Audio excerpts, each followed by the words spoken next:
สบายดีสบายดียินดีต้อนรับเข้าสู่รายการสีสันเสียงเพลงเจ้าแนะนำตัวกับทานผู้ชมอีกเจ้าเนาะสบายดีข้าพเจ้ามิชื่อว่านางพุทธสอนสิงห์ทินหรือว่าล่าเนาะเจ้าน้องล่าเป็นศิลปินน้องใหม่จากค่ายวาเลนไทน์มิวสิกเป็นยังไงกับการก้าวเข้าสู่ค่ายดังกล่าวนี้หรือว่าการก้าวเข้าสู่วงการเพลงวงการบันเทิงในบ้านเราเหตุจังไหนจึงได้เป็นนักร้องเส้นทางที่ว่าได้ก้าวเข้ามาในค่ายนี่เนาะก็คือว่าตอนนั้นมีการประกวดงานคาราโอเกะซิงกิ้งคอนเทสของทางค่ายวาเลนไทน์มิวสิกกันเลยลองเข้าไปเทสเบิงโดย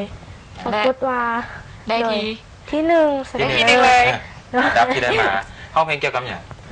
ตอนนั้นเป็นเพลงของตุลีใส่เพลงของตุลีคำห้องเพลงจื้อได้บอกจื้อเพลงอย่างเจ็บบ่จำเจ็บบ่จำของตุลีโดยบ่จำอีลีนี่วะบ่จำอีลีแต่ว่าอาจจะจำบ่ลืมว่าได้ทีหนึ่งโดยได้ผ่านเวทีเดียวบ่โดยจากเวทีนั้นตอนนั้นก็อาจจะเป็นที่ว่าทางค่ายเพิ่นได้สั่งกรุ๊ปนึงขึ้นมาก็เป็นเกิร์ลป๊อปเนาะก็ลองเข้าไปเทสแต่ว่าตอนนี้ก็บ่ผ่านเลยก็เลยมาผ่านตัวเสียงเพลงของเกี่ยวกับเพลงของตุลีแล้วเป็นจังไหนมาจังไหนจึงว่าได้ก้าวเข้าสู่ค่ายดังกล่าวนี้หลังจากแข่งเพลงมาเป็นทีมอยได้อันดับหลังจากนั้นเราก็เริ่มมีการเก็บตัวฝึกซ้อมเป็นเวลาดนเต้เนาะประมาณ2 ปีกว่าจะออกมาในมื้อนี้ได้ก็จะมีการซ้อมห้องซ้อมเต้นแล้วก็การ acting การแสดงอย่างหลายอย่างเพิ่นจะมีครูพิเศษมาสอนถือว่าหลังจากที่ประกวดเนาะกับงานเสียงเพลงเพลงของตุลีสำเร็จเป็นทีมอยได้อันดับ1ที่ผ่านมาและทางค่ายวาเลนไทน์มิวสิกสักส่วนเข้ามาสมัครสักส่วนเข้ามาเป็นนักร้องสังกัดค่ายเจ้าถือว่ามีพรสวรรค์อยู่แล้วแต่ว่ามาฝึกซ้อมแล้วก็คัดจ้อนให้พรสวรรค์นั้นเด่นขึ้นมาเจ้าก็เลยได้มาประกอบส่วนกับอัลบั้ม Big Family โดยค่ายวาเลนไทน์มิวสิกน้องล่าห้องไว้จะเพลงกับในอัลบั้มตัวนี้น้องห้องไว้1 บทเพลงก็คือบทเพลงกว่าจะมีใจเจ็บบ่จำแล้วนี้กว่าจะมีใจแล้วบทเพลงนี่แบบซื้อความเป็นโตของล่าจังไหนจังคอยมาได้บทเพลงนี้หรือว่าเหมาะสมกับล่าจังไหนอาจจะเป็นทางเนื้อห้องประมาณนี้เนาะอาจจะผู้ใหญ่เห็นว่าเหมาะสมในเสียงห้องตัวนี้แม่นแล้วก็เลยร้องให้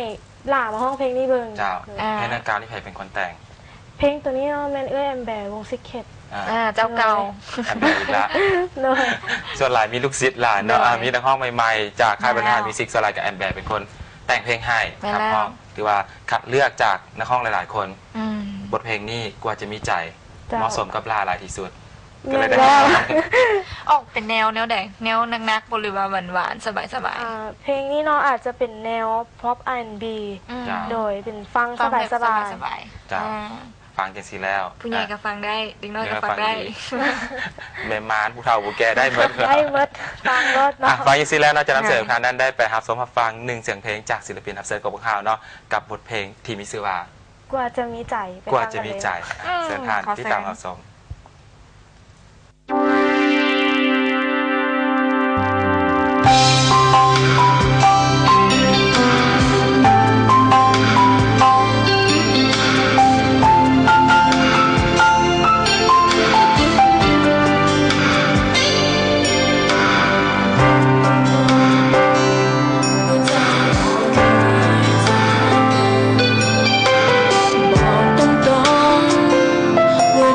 บอก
นดีต้อนรับทางเข้าสู่และอยากสัมภาษณ์จากทางรายการของพวกกันต่อผ่านกันไปกลัวจะมีใจเท่านั้นมีใจพอแบบนี้ลิลีมีใจบ่ เพลงนี้ให้ใจเบิดแล้วลิลีแบบ โอ้ บ่มีก็ต้องมีเนาะปัจจุบันนี้เนาะก็มีทัก มอบ แฟน ให้ เพ เบิ ล ด ง ใจเลย เป็นยังไงกับบทเพลงนี้ไทยทำยี่ไส ตัว MV เพลงนี้เนาะเพิ่นได้ถ่ายทำอยู่ที่ห้านดอกไม้ห้านดอกหัก งานดอกฮักห้านดอกฮักได้ขายดีเนาะ งาม กับการถ่ายทำเอ็มวีอย่างต่าง ก็เป็นดอกฮัก เจ้า เลย สมมาเป็นดอกฮัก อ่า ของหลายๆ คน แม่ ของหลายๆศิลปินที่ว่าไปถ่ายทำยู519 แม่ นี่ นแล้วบรรยากาศดีดี ยากบ่ อ่ากั กับการถ่ายท ก็พอสมควรเนาะเพราะว่าเป็นครั้งแรกของลาก็เลยว่าตอนนั้น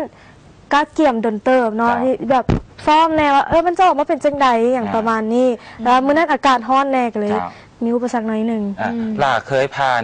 การเฮียนห้องเพลงหรือว่าการแสดง acting ต่างๆทั้งหน้าเวทีบ่ มีการฝึก เคย ซ้อมมาก่อน เคยผ่านมาก่อนบ่ เคยผ่านเวทีเหรอ เจ้าผ่านการฝึกซ้อมการห้องเพลงบอกการแสดงหรือว่ามีพื้นฐานมาก่อนบ่เกี่ยวกับการ อ๋ ห้ อ องเพลง สำหรับตัวนี้เนาะกะเป็นคนที่มาห้องเพลงตัวน้อย อยู่โรงเรียนเวทีอย่างเขากะจะมักขึ้นตลอด เป็นดาราประจำวงเฮียน อ๋อประปันนั้น ศิลปินเอกของเฮียนบ่ เลย กับการ